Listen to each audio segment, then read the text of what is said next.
4 विद्यार्थी बस झाले. आता इथं या विद्यार्थ्याचं नाव आहे बालू. बालू काय करायला आहे? बालू आपलं अभ्यास करायला आणि अभ्यास पण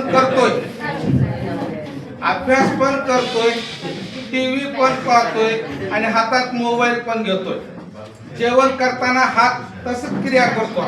जेवण करताना टीव्ही चालू आहे, हात बाजूला मोबाईल आहे तरच जेवण करतोय. मोबाईल दिला तरच जेवतोय, कारण सवय लावलेली आहे लहानपणापासून. नाही मोबाईल दिला की मग जेवण कमी. किती जेवायलोय ह्याचं त्याला तारतम्य नाही. आता बघा हे योग्य आहे का? बालू काय करतोस? अभ्यास. टीव्ही पाहतो का अभ्यास करतो?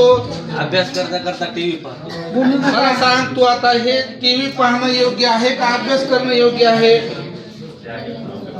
अभ्यास करणं योग्य आहे. तर मग अभ्यास कॉन्स्टंट व्यवस्थित ठेवून अभ्यास करायला पाहिजे.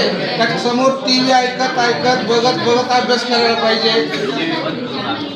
टीव्ही बंद करून अभ्यास करायला पाहिजे हे तुझ्या लक्षात येतंय तर टीव्ही कशाला पाहतो? मग सवय ही बंद कर बाळा. आता तू काय कर, फक्त अभ्यास कर आणि अभ्यास झाल्याच्या नंतर थोडा वेळ टीव्ही पहा. टीव्ही पाहू नको असं नाही, थोडा वेळ तिथलं जे महत्वाचं चांगलं कार्यक्रम आहे ते पहा. अभ्यास कर, थोडं खेळून ये, मित्र कंपनीत जा, पण या पुढं टीव्ही पाहायची नाही अभ्यास करताना आणि मोबाईलही पाहायचं नाही, एवढं लक्षात ठेवा. करशील बाळा? हो. ओके. अशा पद्धतीनं आपल्याला त्या विद्यार्थ्याला सांगायचं.